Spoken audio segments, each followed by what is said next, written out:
Brazil দল থেকে বাদ পড়ে এই কেমন বার্তা দিলেন নেইমার জুনিয়র। তবে হতে চলেছে আনচেলত্তির সঙ্গে দ্বন্দ্ব। সেপ্টেম্বরের বিশ্বকাপ বাছাই পর্বের শেষ রাউন্ডের 2 ম্যাচের জন্য ইতিমধ্যে দল ঘোষণা করেছেন Brazil coach Carlo Ancelotti. Chile ও বলিভিয়ার বিপক্ষের ম্যাচকে সামনে রেখে ব্রাজিলের এই দল ঘোষণা করেন এই কোচ। তবে 25 সদস্যের যেই দল আনচেলত্তি ঘোষণা করেছেন তাতে রাখা হয়নি নেইমার জুনিয়রকে। সম্প্রতি ব্রাজিলিয়ান ক্লাব সান্তোসের জার্সিতে নিয়মিত শুরুর একাদশে ফিরেছেন ব্রাজিলিয়ান পোস্টার বয়। শুধু তাই নয়, সান্তোসের হয়ে একের পর এক ম্যাচে নিজের পুরনো জাদুঘরী পারফরম্যান্সের ছন্দ দেখাচ্ছেন এই ব্রাজিলিয়ান সুপারস্টার, যার ফলে ব্রাজিলের আসন্ন 2 ম্যাচের স্কোয়াড ঘোষণার আগে ব্রাজিল ভক্তদের মাঝে নেইমারকে নিয়ে কাজ করেছে বাড়তি এক উন্মাদনার। কেননা ভক্তদের আশা ছিল আসন্ন বিশ্বকাপ বাছাই পর্বের এই 2 ম্যাচ দিয়ে ব্রাজিলের জার্সিতে দীর্ঘ 22 মাস পর ফিরতে চলেছেন নেইমার জুনিয়র। তবে দল ঘোষণার আগ মুহূর্তে নেইমারকে নিয়ে সংবাদ মাধ্যমগুলোতে খবর এসেছে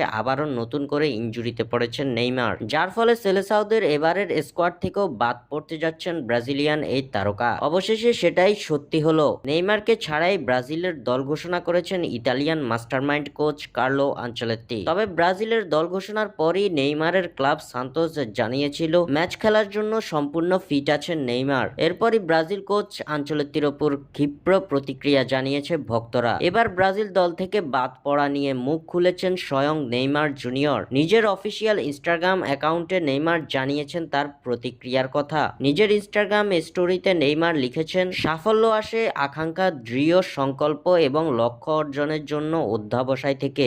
যদি আপনি লক্ষ্যে পৌঁছাতে না পারেন তাহলে বাধাগুলো অতিক্রম করার প্রচেষ্টা চালিয়ে যান। অবশ্যই অসাধারণ সাফল্য অর্জন করতে পারবেন। কঠোর পরিশ্রমের মাধ্যমে ব্রাজিল জাতীয় দলে আবারও ফিরে আসার বার্তা দিলেন নেইমার জুনিয়র। স্বাক্ষর থেকে সাদবিন ইসলাম।